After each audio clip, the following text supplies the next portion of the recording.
kung magripat ko from cups, gikan sa cups kung na siya root, so ako siyang i-transfer diri plant.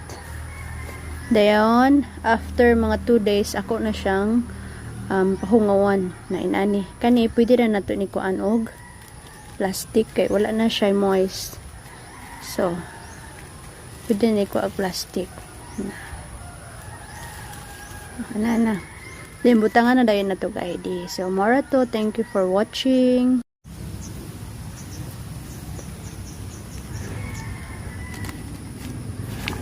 So kani siya ako na ning gi-replant din gikan sa cup.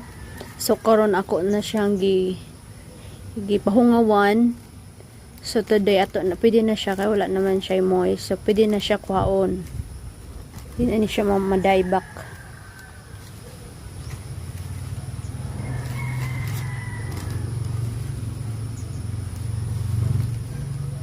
Then ato na ning butangag ID si Pink Patch.